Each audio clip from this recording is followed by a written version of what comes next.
Hi అండి, అందరూ ఎలా ఉన్నారు? బాగున్నారా? ఈరోజు మనము ఈ వీడియోలో పెసర ఆవకాయ ఎలా పెట్టుకోవాలో చూసేద్దాం రండి. ఇది 2 వీక్స్ వరకు అయితే బాగుంటుందండి. టేస్ట్ అయితే సూపర్ ఉందండి. ట్రై చేసి ఎలా వచ్చిందో కామెంట్ చేయండి. ఇలాంటి మరిన్ని రెసిపీస్ కోసం ప్లీజ్ మా ఛానల్ని సబ్స్క్రైబ్ చేయండి. దీనికోసం ముందుగా పుల్లటి మామిడికాయలు 2 తీసుకున్నాను.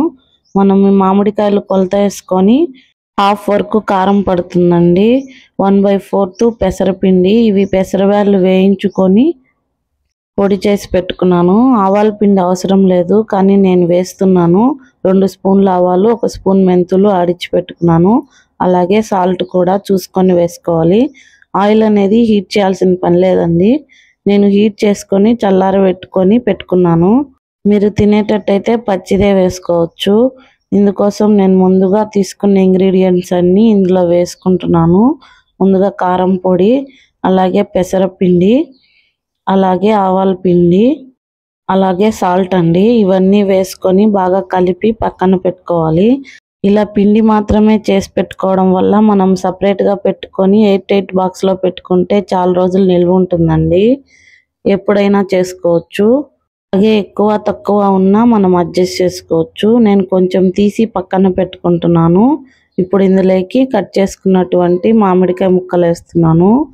అలాగే ఆయిల్ కూడా వేస్తున్నాను. ఇప్పుడు ఇది అనేది చెయ్యి పొడిగా ఉండాలండి. గ్లౌజ్ వేసుకుంటే దానికి అంటుకుంటుందని నేను ఇలా చేత్తోనే కలుపుతున్నాను. మీరు కావాలంటే గ్లౌజ్ వేసుకొని కూడా కలుపుకోవచ్చు.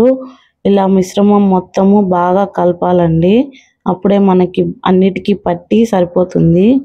నేను కరెక్ట్ కొలత తీసుకున్నాను కాబట్టి మిగిలిన పిండి కూడా నాకు పట్టిందండి. ఇప్పుడు మిగిలిన ఆయిల్ అలాగే వెల్లుల్లి కూడా వేస్తున్నాను. వెల్లుల్లి అనేది ఆప్షనల్ అండి. ఇవి పచ్చివి కాబట్టి మీకు నచ్చకుంటే స్కిప్ చేయొచ్చు. ఇలా అంతా సెట్ చేసి పెట్టుకొని కొంచెం ఆయిల్ పైన వేసుకుంటున్నాను. అప్పుడే మనకి బాగా ఊరుతుంది. చూసారా ఇంత చక్కగా ఉందో కదా. ఇప్పుడు ఇది నేను 3 days తర్వాత చూపిస్తున్నానండి. అలా పెట్టడం వల్ల మన ముక్కల్లోని వాటర్ అంతా బయటకు వచ్చి చూసారా ఎంత జ్యూసీగా ఉందో. వేడి వేడి అన్నంలో కలుపుకుంటే సూపర్గా ఉంటుందండి. Thank you for watching. Bye bye.